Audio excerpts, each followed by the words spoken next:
Gloria a Dios. Bien, hoy vamos con 1 de Pedro 2, 7 y 8. Dos versículos, pero con bastante contenido, así que le he titulado a estos dos versículos La piedra de tropiezo. La última vez hablamos de la roca que es Cristo, o Cristo la roca. Ahora esa misma roca y piedra es piedra de tropiezo, como vamos a comprobar para los que no creen. Bien, vamos despacio.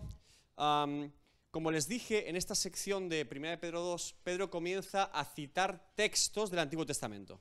Ahora vamos a ver que aquí cita dos. Dice, para vosotros pues, los que creéis, Él es precioso.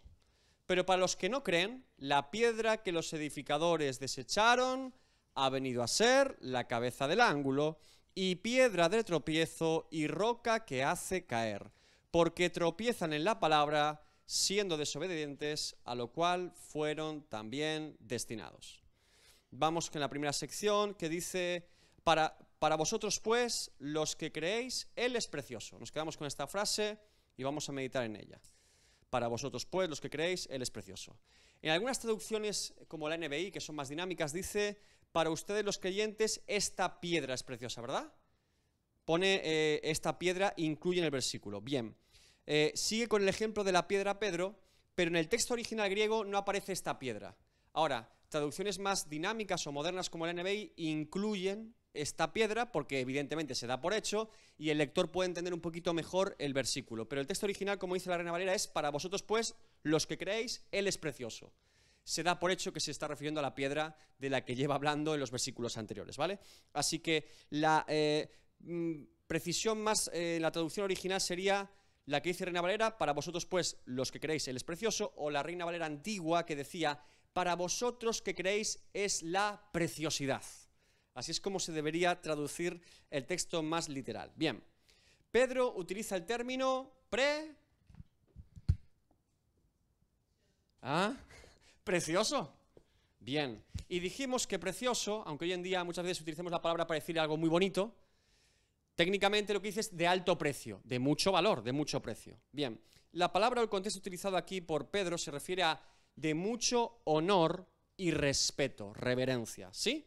Es decir, para los creyentes, para nosotros o vosotros los creyentes, como dice el texto, los que creéis en Jesucristo, Él es vuestro honor, Él es precioso, Él tiene gran estima para vosotros. Y esto es muy interesante porque recuerden que el contexto son creyentes perseguidos, ¿vale? Pedro habla a creyentes en la zona de Turquía, Asia Menor en aquella época y diferentes regiones que comenzaban a ser perseguidos por causa de su fe. Y si bien es cierto que podemos evaluar diferentes momentos de la historia donde los creyentes eran perseguidos, estigmatizados, acusados, encerrados, encarcelados, incluso muertos por su fe, hay algo, un patrón común que se repite en todo verdadero creyente a lo largo de la historia. Y es que el creyente profesa su fe en Cristo sin vergüenza. No lo hace escondido, no lo hace como si fuese algo vergonzoso para él.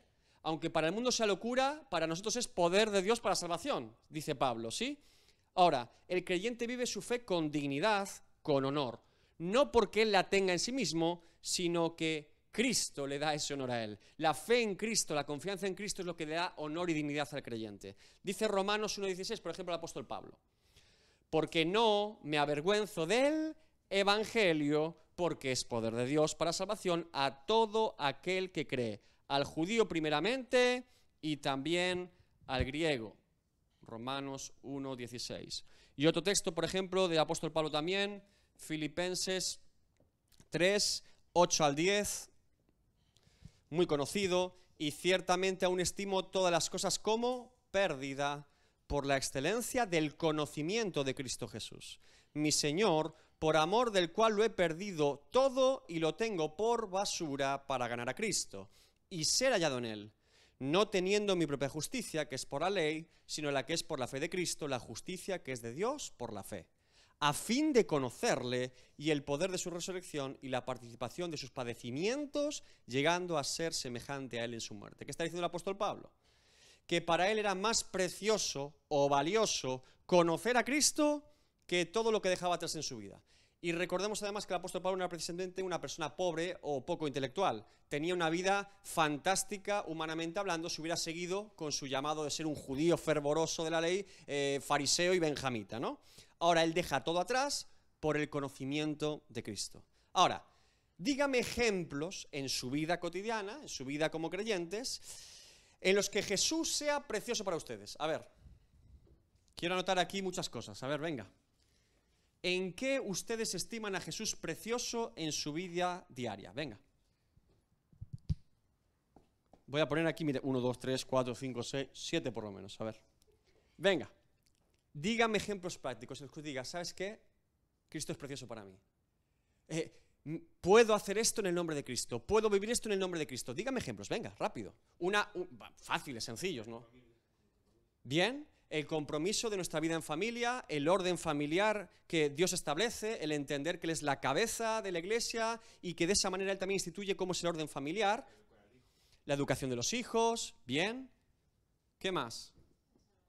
La salvación. ¿Somos salvos por quién? Por Cristo. Si yo soy salvo en Cristo, siempre les digo, vayan a Romanos 8 y les dará Pablo un repaso completo. ¿Quién acusará a los escogidos? ¿Quién condenará a los hijos de Dios? Cristo es el que justifica, Cristo es el que pagó el precio, el que murió y también resucitó. Pablo da un montón de argumentos de por qué nuestra confianza está depositada en Cristo para vida eterna. La salvación, la vida eterna. Hermanos, orar a Dios por medio de Cristo. ¿En nombre de quién oramos? En el nombre de Jesús. ¿Quién es el que intercede por nosotros en el cielo? Cristo. Hay un montón de argumentos. Venga, la oración. ¿Qué más? Oración, salvación. Venga.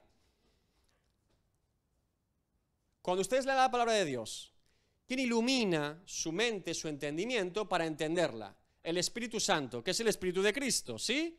O sea, Dios mismo nos revela por medio de su palabra quién es Él. Y para poder entenderlo, es Dios mismo que nos ilumina el entendimiento, que nos abre el entendimiento para poder conocerla. Bien, para conocer la palabra de Dios. Y por no decir aquí que Él es la palabra encarnada, Cristo, y por lo tanto puedo ver a Cristo en todas las Escrituras. Más. ¿Por medio de quién fue creado todo? Por medio de Cristo. La creación cuenta la gloria de Dios. Y Dios creó todo por medio de la palabra, Cristo. Cada vez que usted ve un pájaro y dice, ¡ay, qué bonito el pájaro!, dele gracias a Dios. Cada vez que el sol brilla, la luna brilla, las estrellas se ponen, Cristo. Bien, ¿qué más? Creación. Ser llamados hijos de Dios. ¿Qué más? Correcto. Somos coherederos en Cristo. Bien. Cuando viene la dificultad, la prueba, la tormenta a su vida, ¿qué certeza tiene el creyente? Por muy fuerte que se levante la tempestad, que si Cristo está en la barca, nos moverá el viento, nos moverán los ríos, nos moverán las tempestades, pero la casa permanecerá firme porque está edificada ¿en quién?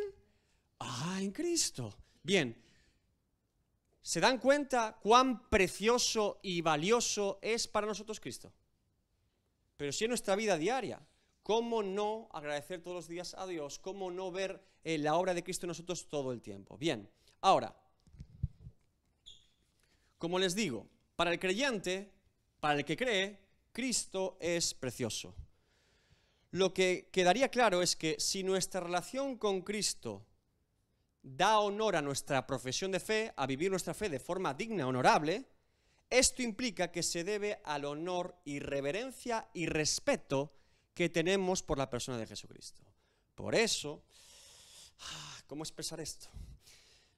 Me cuesta entender, mejor dicho, no puedo entender, no tolero nada bien que personas que digan ser creyentes traten con frivolidad a la persona de Jesucristo. Por ejemplo, chistes sobre Jesús, hablar de forma jocosa o coloquial sobre Jesús, hacer dibujitos sobre Jesús, de forma, ¿no? Muy... ¿Nunca lo han visto esto? ¿Soy yo el único loco que se ha sentido incómodo con esto? Bueno, revise un poco cómo la gente habla, incluso los creyentes, acerca de Jesús. Puedo entender mejor, y también me cuesta a veces soportarlo, que un no creyente o ateo que no cree en Cristo hable de esa manera de Jesús. Es terrible. Pero que un creyente que diga que cree en Cristo lo haga, no tendría ningún sentido, ¿verdad? ¿Por qué? Porque si yo hablo así de mi Señor y Salvador, ¿qué clase de testimonio es ese? Si yo no me tomo en serio a mi Señor y mi Salvador, porque uno que no cree se lo va a tomar en serio. ¿Se dan cuenta del problema? ¿Del mal testimonio que es? Bien, no tomarse en serio a Cristo, no entender la obra de Cristo, no respetar y honrar la persona de Jesucristo es un error gravísimo y una falta grave contra Dios de parte de un creyente. No tiene excusa, no tiene ninguna razón de ser. Porque como les digo, si yo no me tomo en serio al que me ha salvado y es mi Señor, es un ejemplo de traición prácticamente a su señorío, a su propia salvación. La honra y el respeto a Jesucristo se debe entender como algo obvio y natural de un verdadero creyente. No hay excusa posible. Y todos los ejemplos bíblicos que nos hablan de nuestra relación con Cristo lo acreditan. Por ejemplo, el esclavo de un señor le sirve honor y respeto, ¿verdad? Se da por hecho que un esclavo de un señor tiene respeto y honor por su señor, porque es su esclavo, su doulos, ¿sí?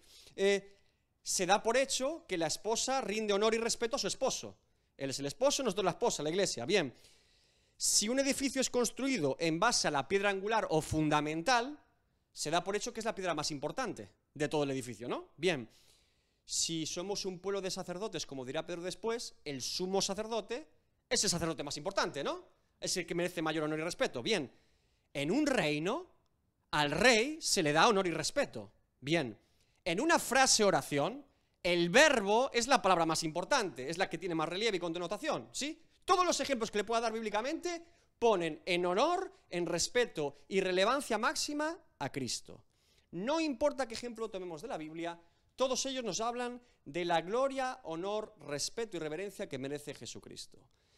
Toda la gloria y toda la honra deben ser dados a Dios el Padre, Dios el Hijo y Dios Espíritu Santo. Cristo es precioso para el creyente, es el máximo valor, es el máximo honor, es la perla de gran precio, como dijo él, el sumum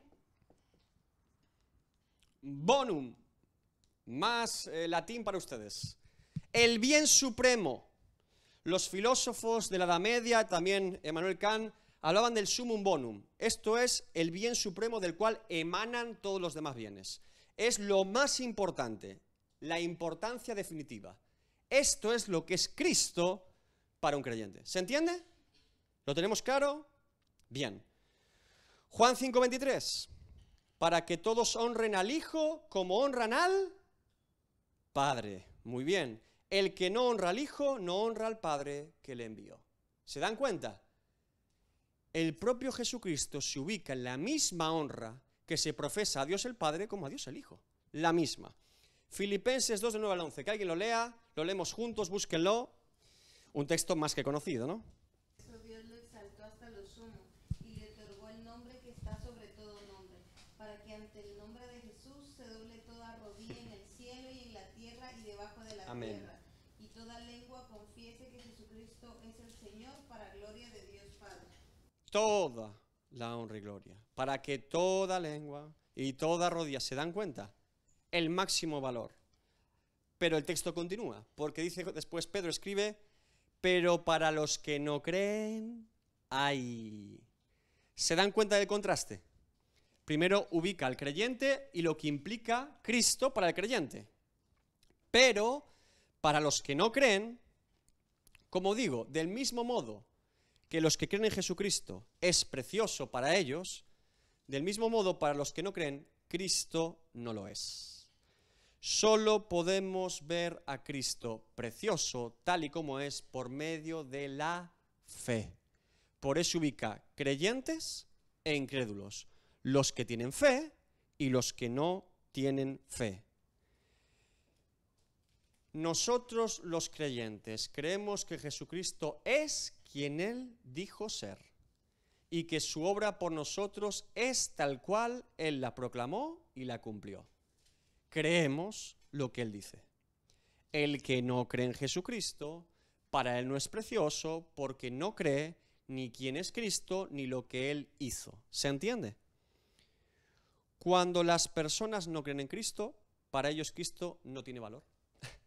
No es precioso. Cuando rechazamos a Cristo, rechazamos a Dios. Rechazamos su revelación, rechazamos su palabra, nos ubicamos como enemigos de Dios. O Cristo es nuestra roca firme, o Cristo será la roca donde tropecemos. No hay término medio en Cristo. O es nuestra roca firme o tropezamos en ella. Ahora Pedro continúa. La piedra que los edificadores desecharon ha venido a ser la cabeza del ángulo y piedra de tropiezo y roca que hace caer. Dígame qué dos textos combina Pedro del Antiguo Testamento citando ambos. Salmos 118, 22 e Isaías. Vale. Isaías 8:14. Pedro, de forma maravillosa, inspirado por el Espíritu Santo, en una sola frase ubica dos textos diferentes de la Escritura. Cita los dos y los une en una sola frase para hablar de los que creen y de los que no creen. ¿Se dan cuenta que está haciendo el paralelo, no? Los que creen, los que no creen. Lo que implica para los que creen, lo que implica para los que no creen. Siempre está haciendo estos dos bandos, estos dos tipos de personas, ¿sí? Ahora dice, la piedra que los edificadores desecharon ha venido a ser la cabeza del ángulo y piedra de tropiezo y roca que hace caer. Salmos 118, 22, el primer texto dice, la piedra que desecharon los edificadores ha venido a ser cabeza del ángulo. Literalmente, palabra por palabra, ¿sí? Ahora, Isaías 8:14, segundo texto, dice, entonces él será por santuario. ¿Se dan cuenta que Pedro ya ha tomado esta idea antes? Que ya ha hablado de que somos piedras vivas edificadas sobre la piedra viva para ser templo de Dios. Y ahora cita el texto para que nos demos cuenta. Pero a las dos casas de Israel, por piedra para tropezar, y por tropezadero para caer, y por lazo y por red al morador de Jerusalén. Bien, ¿saben lo que son las dos casas de Israel? Recuerden que con Roboam, hijo de Salomón, y con Jeroboam se divide el reino en dos. 10 tribus en el norte, 2 tribus en el sur. Las dos casas se refieren al norte y al sur, divididas o separadas todas las tribus de Israel, ¿sí? Aquí Isaías habla de las dos porque estaba la división aún todavía activa. Recuerden que Isaías es profeta al sur, a los reinos del sur. De hecho, estuvo como profeta con Ezequías, por ejemplo. Pero evidentemente por Israel era todo, aunque estaba dividido, ¿sí? Él habla para las dos. Bien, el primer texto, Salmo 118, 22. Vamos allá. La piedra que los edificadores desecharon ha venido a ser la cabeza del ángulo. Este ejemplo, tomado ya en los Salmos, es un ejemplo típico de la construcción antigua, ¿sí? Cuando se construía un edificio, se pretendía construir un edificio que quedase bien, ¿vale? ¿Qué es fundamental? Si yo voy a construir un edificio con piedras, para que el edificio quede recto, estable, regular y habitable. Que todas las piedras sean iguales. Voy a hacer un edificio. ¿Qué va a pasar aquí? Tengo un problema, ¿no? Tengo que empezar a compensar con piedras irregulares. Esto va a ser la casa de Shrek, ¿verdad? No, para que quedara bien hecha la casa, todas las piedras debían o se pretendían ser iguales. Por eso los canteros iban, cogían el cincel, cogían el martillo y manualmente cincelaban la piedra. Algunos tenían sierras para piedras, para que quedaran todas iguales. Claro, lo que está pasando aquí es que parece ser que una de las piedras no cumplía ni con el tamaño esperado, ni con la expectativa de los edificadores. Por eso es desechada.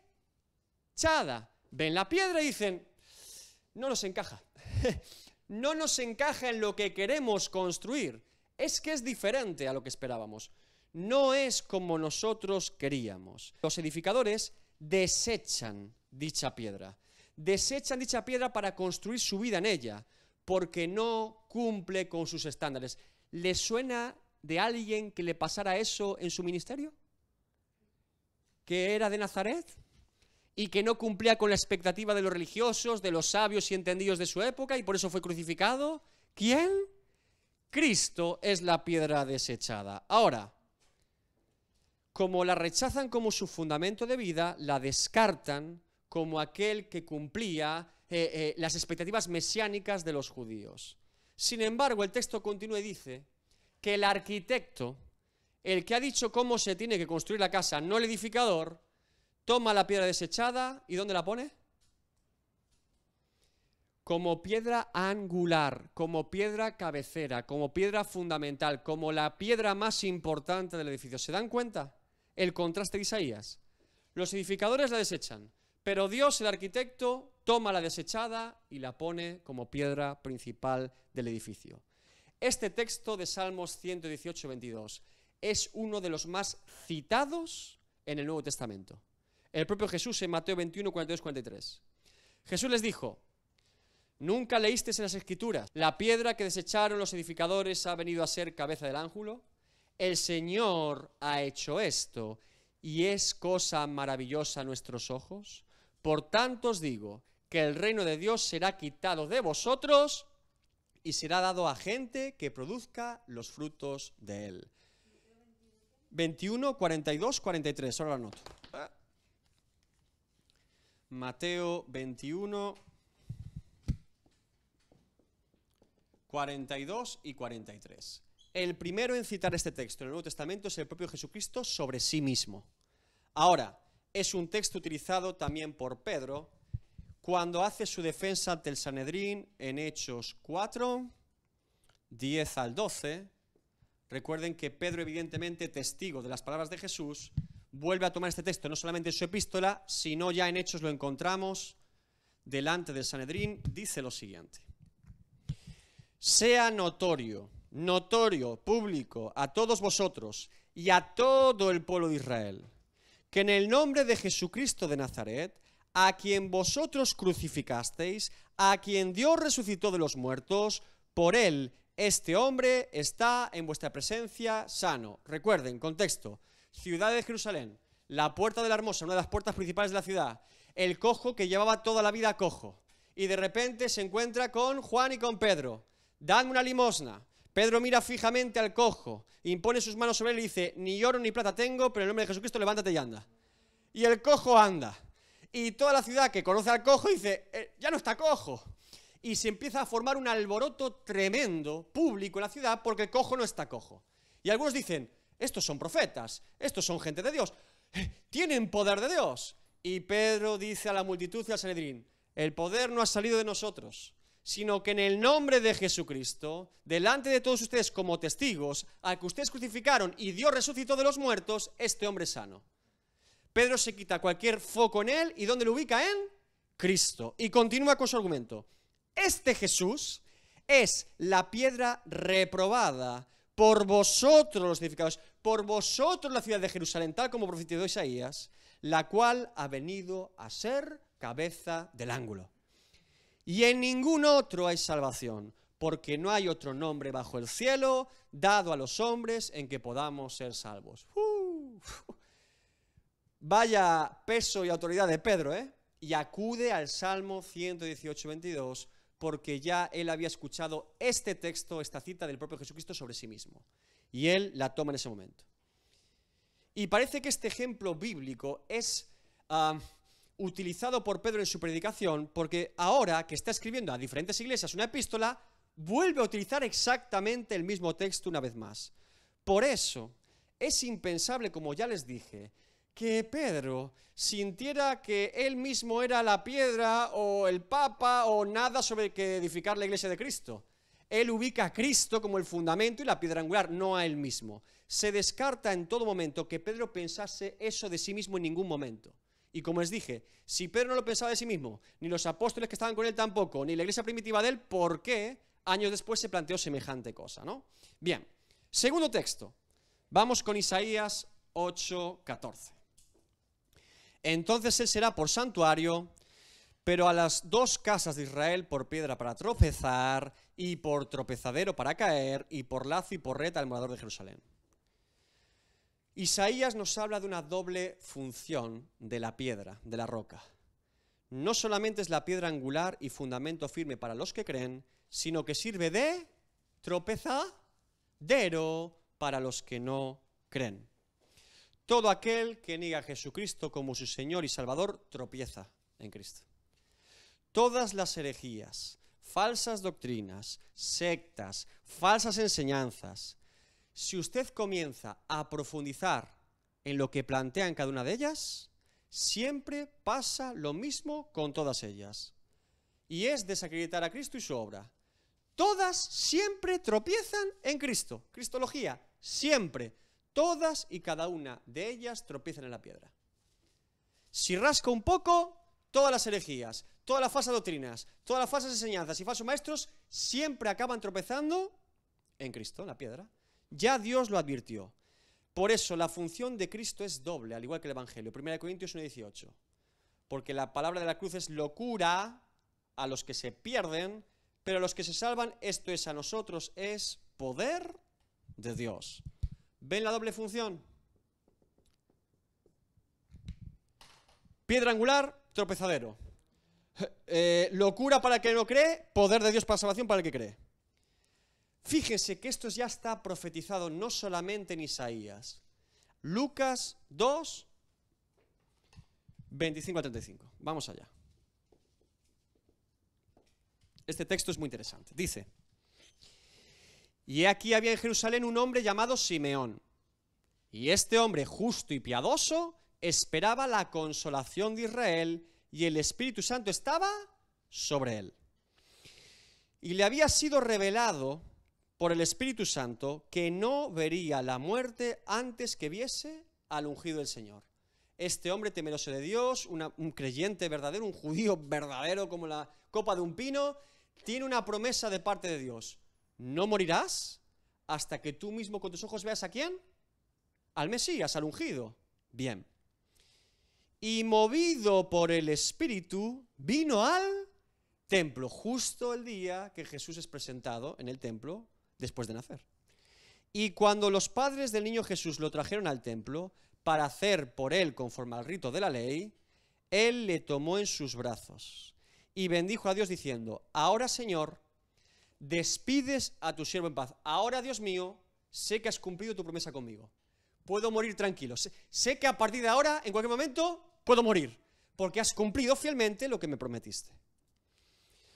Despides a tu siervo en paz conforme a tu palabra, porque han visto mis ojos tu salvación, la cual has preparado en presencia de todos los pueblos.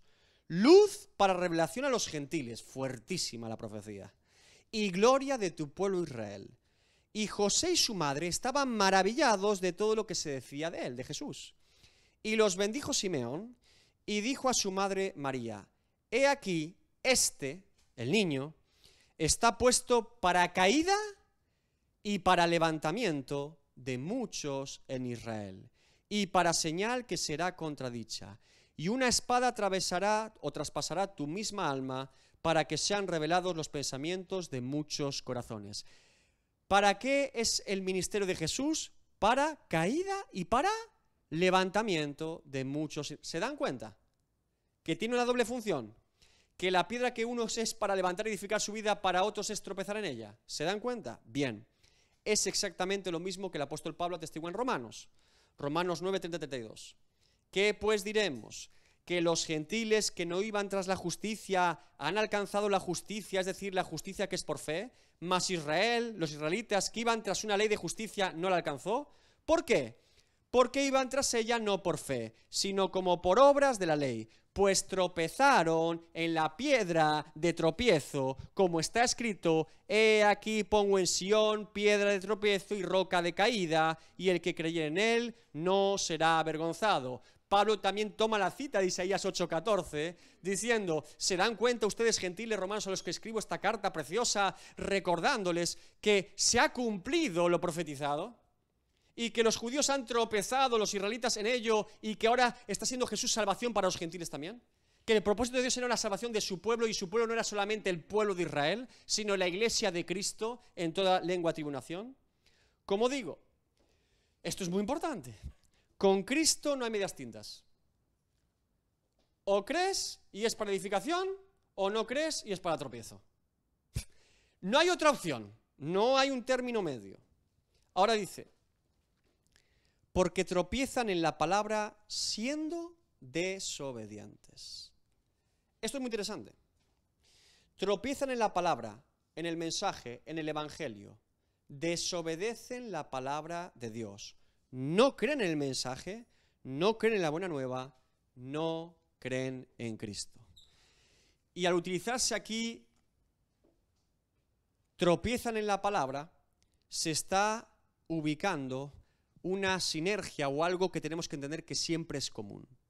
Anunciar a Cristo es anunciar el Evangelio, la buena nueva. Anunciar el Evangelio, la buena nueva es anunciar a Cristo. No se pueden separar, no se pueden dividir, no se pueden confundir ni rebajar. Si anuncio a Cristo, estoy anunciando el Evangelio. Si anuncio el Evangelio, estoy anunciando a Cristo.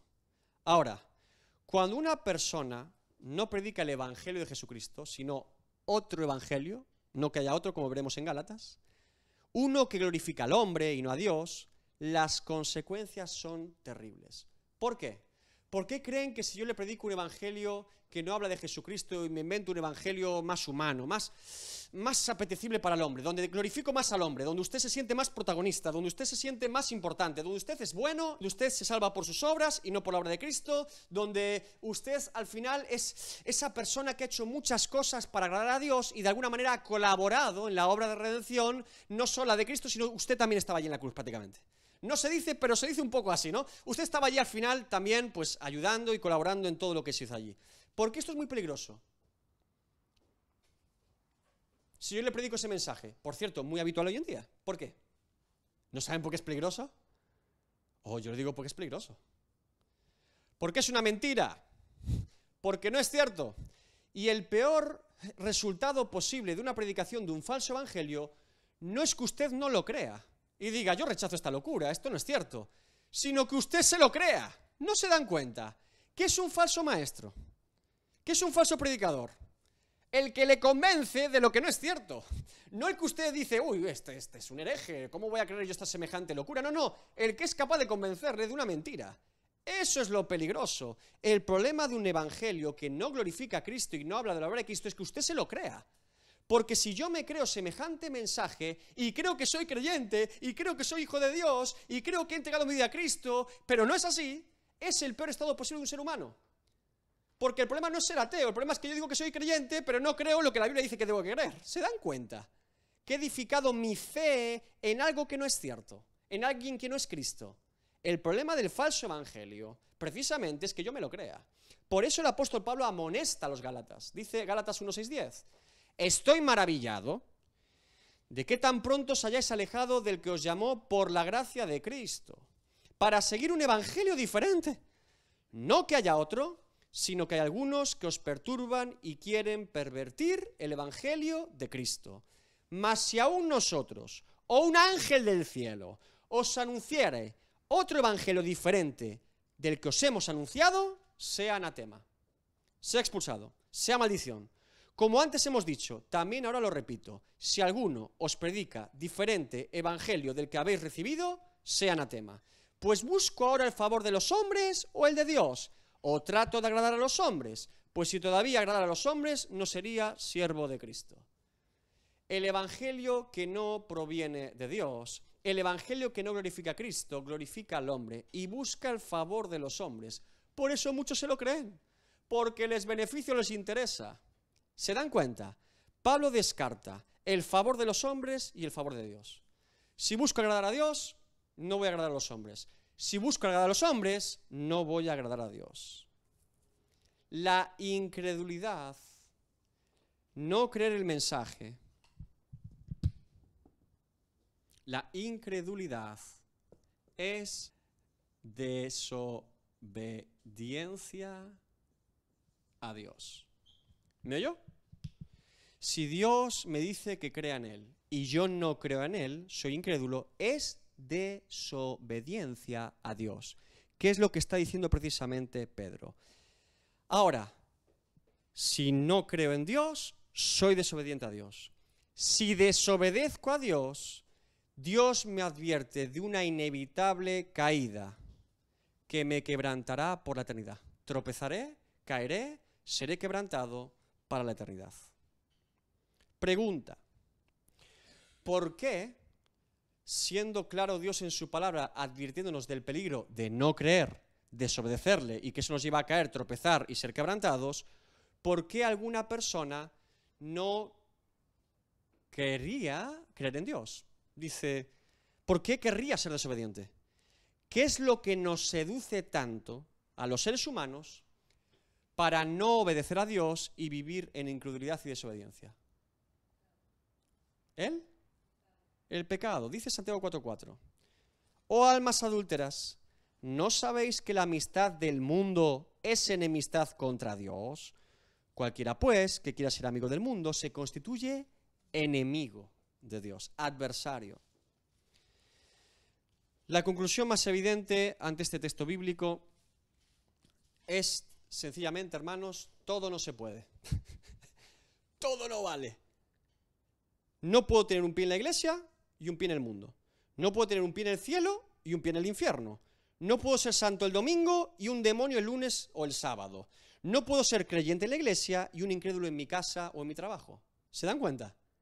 No es posible. Dios nos ubica amigos de Dios, enemigos de Dios, edificando nuestra vida en Cristo o tropezando en Cristo. No hay un término medio. Así de contundente es el Evangelio de Jesucristo. No hay medias tintas.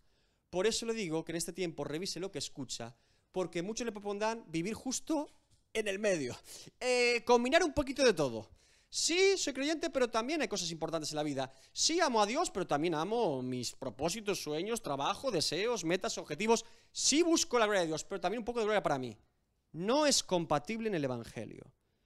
Por eso, el Evangelio nos presenta esta bipolaridad espiritual o tibieza cristiana como espíritu de anticristo y que no proviene de Dios. Lucas 9:62. Y Jesús le dijo: ninguno que poniendo su mano en el arado mira hacia atrás es apto para el reino de Dios. Radical, ¿verdad, Jesús? Más, Mateo 16, 24, 25. Entonces Jesús le dijo a sus discípulos: si alguno quiere venir en pos de mí, niéguese a sí mismo y tome su cruz y sígame. Porque todo el que quiera salvar su vida, la perderá. Y todo el que pierda su vida por causa de mí, la salvará. Qué radical, ¿verdad? Qué fuerte esto. Lucas 14, 26, 27. Si alguno viene a mí y no aborrece a su padre y madre y mujer e hijos y hermanos y hermanas y aún también su propia vida, no puede ser mi discípulo. Y el que no lleva su cruz y viene en pos de mí, no puede ser mi discípulo. Qué radical, ¿verdad? Segunda de Corintios 6, 14, 16. Apóstol Pablo: no os unáis a yugo desigual con los incrédulos, porque qué compañerismo tiene la justicia con la injusticia, y qué comunión la luz con las tinieblas, y qué concordia Cristo con Belial, o qué parte el creyente con el incrédulo, y qué acuerdo hay entre el templo de Dios y los ídolos, porque vosotros sois el templo de Dios viviente. Como Dios dijo: habitaré y andaré entre ellos, y seré su Dios, y ellos serán mi pueblo. Qué radical Pablo, ¿verdad? Bueno, y si le sigo leyendo todos los textos que podría darle, qué radical el Evangelio. Qué fuerte, ¿eh? Bienvenido a la palabra de Dios. Sí, el Evangelio es radical, el Evangelio es fuerte, el Evangelio nos confronta, el Evangelio nos advierte, el Evangelio nos exhorta, pero es poder de salvación para el que cree. Porque el que cree no lo verá radical, lo verá normal, coherente, lógico, natural, evidente. ¿Se dan cuenta? Esta es la clave de conocer cada vez más la buena nueva, el Evangelio de Jesucristo. Ahora, lo más interesante es que dice que los incrédulos tropiezan en la piedra. No dice que la piedra es lanzada para que los haga tropezar. ¿Se dan cuenta? El énfasis no es Jesús vino al mundo para que tropiecen en él. No, Jesús vino al mundo para salvarlo y los que no creen tropiezan en él. ¿Se dan cuenta la diferencia? No es lo mismo. Juan 3:17. Jesús no vino a condenar al mundo, sino a salvarlo, porque el mundo ya estaba condenado. Que Jesús sirva para fe de algunos y para tropiezo de otros es porque el que no cree tropieza en él. Insisto, no es que Jesús le haga la zancadilla, ¿de acuerdo? Entendamos este énfasis bíblico. Lo que se está diciendo más bien es que la incredulidad, la falta de fe en la palabra de Dios y en la obra de Jesucristo me lleva a tropezar en Cristo. Que cuando el ciego sigue a otro ciego, ambos caerán en el hoyo. Que cuando vivo una vida alejada de Dios y contraria a la voluntad de Dios, para mí Cristo será tropiezo, tropezaré en él, negaré el Evangelio y viviré de espaldas a Dios. Y por último, la quinta sección, quizá la más polémica, a lo cual fueron también destinados. ¡Cha, cha, cha, chan! ¡Ay! Bien, vamos con este texto, lo que dice el texto, ¿vale? Lo que está diciendo Pedro es importante. A lo cual fueron también destinados. La frase completa sería: porque tropiezan en la palabra, siendo desobedientes, a lo cual fueron también destinados. Pregunta clave para entender el texto bíblico. ¿A qué están destinados? ¿A ser desobedientes o a tropezar y caer por ser desobedientes? Ay, les maté aquí, ¿eh? Piensen. Dos opciones. Dice que están destinados. Ahora yo les digo, leyendo el texto, ¿están destinados a desobedecer? Dice Pedro. O a tropezar y caer por ser desobedientes. Tropezar y caer.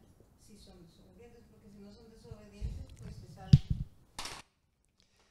Muy bien. Pedro está hablando de esto, del tropiezo y la caída, no de la desobediencia. ¿De acuerdo? Ahora, vamos a demostrar esto bíblicamente. Pedro no está diciendo, están destinados a desobedecer. En este versículo no está diciendo esto. Está diciendo, están destinados a caer y tropezar por ser desobedientes. ¿De acuerdo? Bien. Los tiempos verbales de este destino que están destinados son innegables en el texto bíblico. He mirado un montón de comentaristas de todo tipo de doctrina o pensamiento, con diferentes énfasis en soteriología, pero todos llegan a la misma conclusión en este texto. Fíjense en todos los verbos del versículo 7 y 8. Miren. Que el destino o que estén destinados proviene de Dios es innegable. ¿Por qué? Primero, dice, para vosotros pues los que creéis. ¿En qué tiempo está ese verbo? Creéis. Presente. Ahora, ¿es un presente activo o pasivo? ¿Quién realiza la acción? El sujeto, ¿no? ¿Se entiende esto? Vosotros creéis. Presente activo. En tiempo presente, creéis ahora y lo hacéis vosotros. Presente activo. Muy bien. El primer verbo, presente activo, dice, para vosotros pues los que creéis, presente activo. Él es precioso, pero para los que no creen, ¿qué es? Tiempo presente, ¿y qué más? Activo, activo, es exactamente lo mismo. Creen ahora, lo hacen ellos, no creen ahora, lo hacen ellos. Presente, activo. Bien, ahora Pedro toma Salmo 118 y Isaías 8, en sus tiempos verbales respetando el texto original, y sigue más adelante. Dice, la piedra que los edificados desecharon, abrióse el cabeza del ángulo, y piedra de tropiezo y roca que hace caer, y ahora continúa. ¿Por qué tropiezan? ¿En qué tiempo verbal está? A ver si lo adivinan. Presente activo. Bien. Tropiezan en la palabra. Siendo desobedientes, ¿en qué tiempo está? Presente activo. Y de repente, a lo cual fueron también destinados. ¿En qué tiempo está? Pasado pasivo. ¿Se dan cuenta de la evidencia? En el griego original está así también. Presente activo, presente activo, presente activo, presente activo. Imputación personal a cada ser humano y de repente, pasado pasivo. ¿Destinados por quién? Por Dios antes. ¿Se entiende? Bien. Fíjense que además todas las versiones dicen lo mismo. Reina Valera, a lo cual también fueron destinados. La Biblia de las Américas o la nueva versión de la Biblia de las Américas. Y para ello estaban también destinados. La NBI, para lo cual estaban destinados. Nueva traducción viviente, y por eso se enfrentan con el destino que les fue preparado. Y podría seguir con todas las traducciones de cualquier idioma. Todas coinciden en presente activo, pasado pasivo. Ahora, sabiendo esto, y sabiendo los textos que Pedro ha citado, tenemos dos posibles interpretaciones de entender esta frase. Le voy a explicar las dos y usted saca sus propias conclusiones. Yo tengo la mía, pero le comento las dos. Primera, la manera más contextual, si nos ceñimos al texto de Isaías, sobre todo 8:14 que acaba de citar Pedro, podría parecer que Pedro dice que estaban destinados, presente pasivo, los judíos que no creyeron en Jesucristo. Isaías 8:14 dice precisamente esto. Como leímos en Romanos, Pablo dice que la profecía de Isaías 8 se había cumplido en los judíos de Jerusalén que no creyeron en el Evangelio cuando tenían a Cristo delante y dijeron que lo crucificaran. ¿Sí? ¿Me están entendiendo? Isaías 8:14. Entonces él será por santuario, pero a las dos casas de Israel, por piedra para tropezar, y por tropezadero para caer, y por lazo y por red al morador de Jerusalén. La profecía de Isaías parece evidentemente a la generación y personas de Jerusalén que aún dijeron su sangre sobre nosotros, ¿sí? Y ahora algunos dicen, bien, dice, estaban destinados, se refiere a esos judíos en concreto Pedro, en el texto, ¿sí? ¿Entiende el argumento? Tiene bastante base, ¿verdad? Segunda posibilidad. Pedro está tomando el ejemplo de los desobedientes judíos de Jerusalén para reflejar la realidad de todos los desobedientes, de todos los que tropezaron y tropezarán en la historia de la humanidad en Cristo. Que sí toma el texto para ampliar algo más. Esto también tendría mucho sentido. De hecho, yo creo en esta interpretación. Me parece la más natural y explico por qué. Hay un argumento muy bueno que da Juan Calvino en su comentario al texto, porque dice que incluye la palabra también. Y cuando dice también, dice sí, coge a los judíos y estos también, los desobedientes. ¿Se dan cuenta? Para él la palabra también, kai, es determinante en el texto para entender que va a todos los desobedientes de la historia, no solamente a los judíos de Jerusalén, porque tropiezan en la palabra siendo desobedientes, a lo cual fueron también, como lo fueron los judíos de Jerusalén, destinados. ¿Se dan cuenta del argumento? Yo añadiría a ese argumento, que me parece interesante, también el sujeto de las frases. Porque si me voy al sujeto, debo entender que no se está refiriendo a los judíos de Jerusalén. Y explico por qué. Dice el texto, vamos otra vez con gramática sencilla. Para vosotros, ¿quién es el sujeto? Para vosotros, pues, los que creéis. ¿Quién es el sujeto? Nosotros no, nosotros somos creyentes del siglo XXI. Para vosotros, pues los que creéis, a los creyentes a los que está escribiendo Pedro, a los creyentes de su época a los que está escribiendo, vosotros. Bien, creyentes a los que Pedro escribe es el primer sujeto de la oración. Y dice presente, ahora, creyentes a los que estoy escribiendo, vosotros los que creéis, presente, no dice los que creerán, no dice los que creyeron, dice los que creéis, a los que estoy escribiendo, ¿se entiende? Bien, él es precioso. Pero para los que no creen, aquí cambia de sujeto. ¿De quién está hablando? ¿De los? ¿No? ¿De qué tiempo? Está hablando de un presente.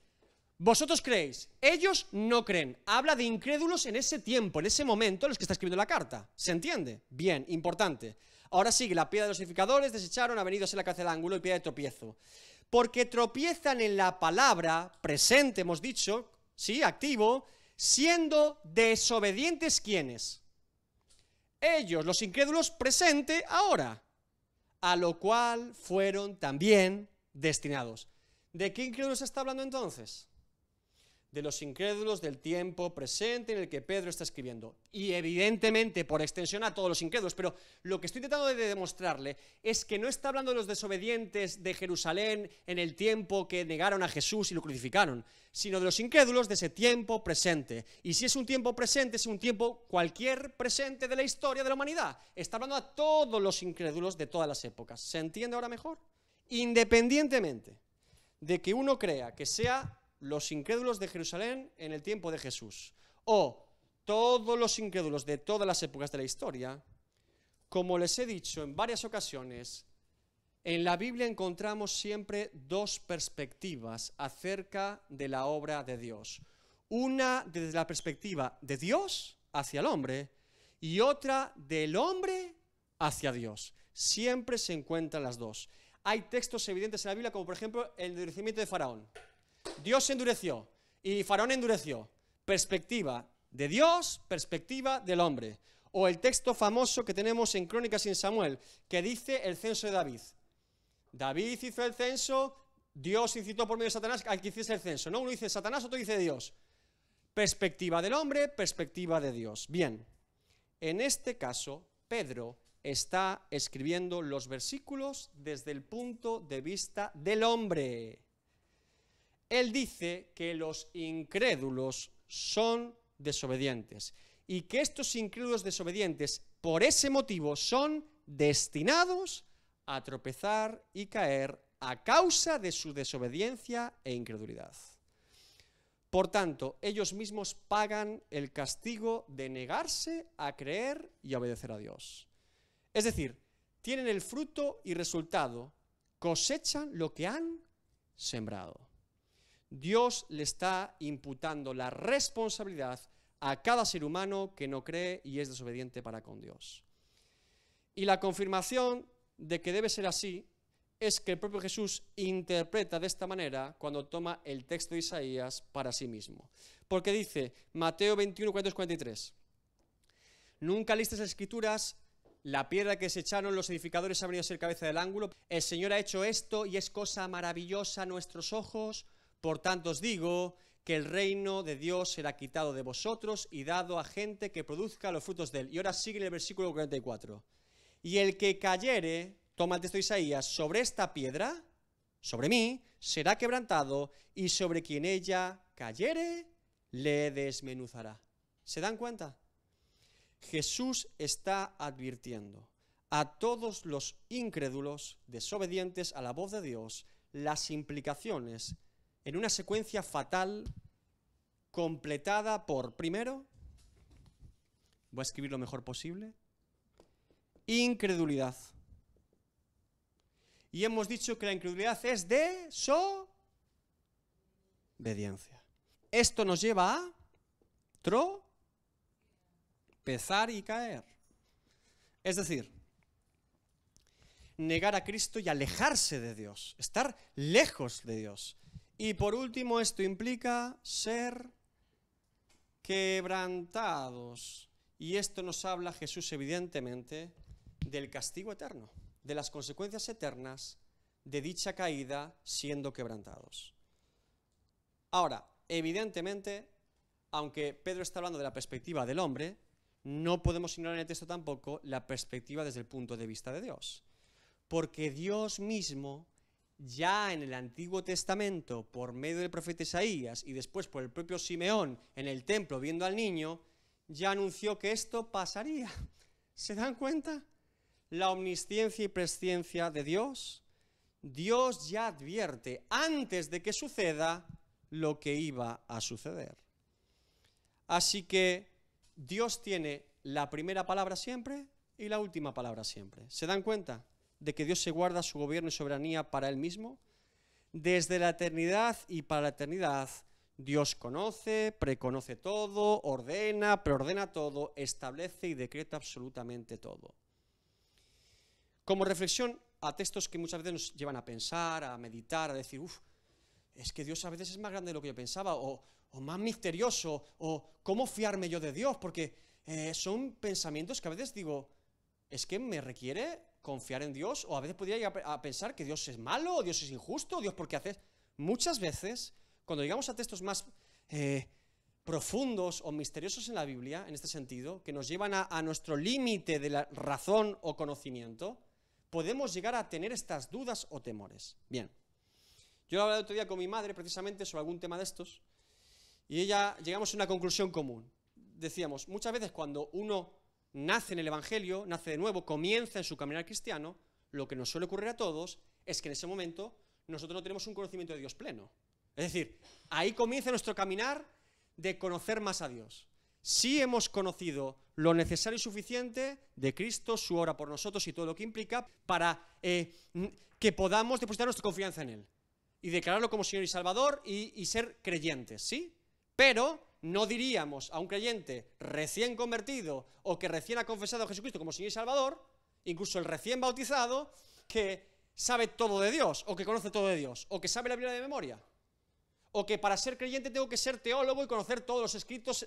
Nadie diríamos esto, ¿verdad? La Biblia no pone esta exigencia. Pone que depositemos nuestra fe y nos arrepintamos para salvación. Pero en ese momento se inicia un proceso de mayor conocimiento de Dios y mayor búsqueda y mayor hambre de conocer a Dios. No solamente al Dios que me salvó, sino al Dios soberano que lo creó todo y al Dios que está muy por encima de mí. Bien, podríamos decir en ese punto que cuando recién nos acercamos a Dios por primera vez, Dios está lejos de nosotros en nuestro conocimiento de Él. Y decía mi mamá, es como cuando uno ve una montaña a lo lejos, una montaña enorme, pero si yo la veo a lo muy lejos, yo diría, la puedo tapar con el dedo, ¿no? No parece tan grande. Creo que cabe en mi razón, creo que cabe en mi forma de pensar, creo que podría hacer una teología propia en la que todo tuviese sentido común para mí, ¿no? No la veo tan grande, la veo, me cabe en la mano, ¿sí? ¿Qué pasa, hermanos, cuando nos vamos acercando a la montaña? ¿De qué empezamos a darnos cuenta? Cada vez que me acerco a la montaña es más grande y yo más pequeño. Y si me pongo enfrente de la montaña, una montaña gigantesca, yo soy diminuto y la montaña es inexpugnable. Y si me pusiera a caminar en ella, yo me acabaría perdiendo en la montaña. Me parecería imposible de abarcarla, ¿verdad? Así precisamente es lo que nos ocurre en nuestro conocimiento del Dios verdadero. Cuando conozco de lejos a Dios, Dios parece pequeño y yo muy grande. A medida que voy conociendo y profundizando en el Dios verdadero y acercándome a Él, cada vez Dios parece más grande y yo más pequeño. Pareciera que hay textos bíblicos en los que ocurre como cuando dijo Dios a Moisés, pasaré por delante de ti y verás mi espalda. No puedes ver mi rostro, pero verás cómo paso. Y hay textos que parece que nos llevan a un Dios demasiado grande, demasiado soberano, demasiado justo, demasiado santo, que parece superar nuestro entendimiento o razón o conocimiento. Hermanos, cuando nosotros llegamos a un texto en el que casi nos sentimos extenuados por la palabra de Dios, esa sensación es buena, no mala. Como les digo, esto es bueno porque cada vez me lleva a entender que Dios es más grande y yo más pequeño. Una correcta teología me llevará a ver a Dios cada vez más grande y a mí más chico. Una teología incorrecta normalmente me lleva a ser a mí muy grande y muy protagonista y a Dios un complemento circunstancial o muy pequeño. Lo que no tiene sentido es que después de muchos años en el Evangelio, ya no es el primer día en el que veía la montaña de lejos, sino que ya han pasado años y años, yo siga en un Evangelio y fe en la que Dios es pequeño y yo grande, hombre. Ya ha pasado tiempo, ya es necesario que vaya conociendo más de Dios. Lo que no tiene sentido es que, por desgracia, muchas personas profesen una fe en la que siempre Dios sigue siendo pequeño y yo muy grande. Porque, como les digo, cuanto más grande es Dios, entonces más me llevará a depender de Él, a confiar en Él y a glorificarlo a Él. Porque en mí no veré nada de mérito y lo veré todo en Él. Como dijo Juan el Bautista, es necesario que Él crezca y yo mengüe. Dios no nos pide que entendamos todo de Él. Dios nos pide que le creamos a Él. ¿Se dan cuenta?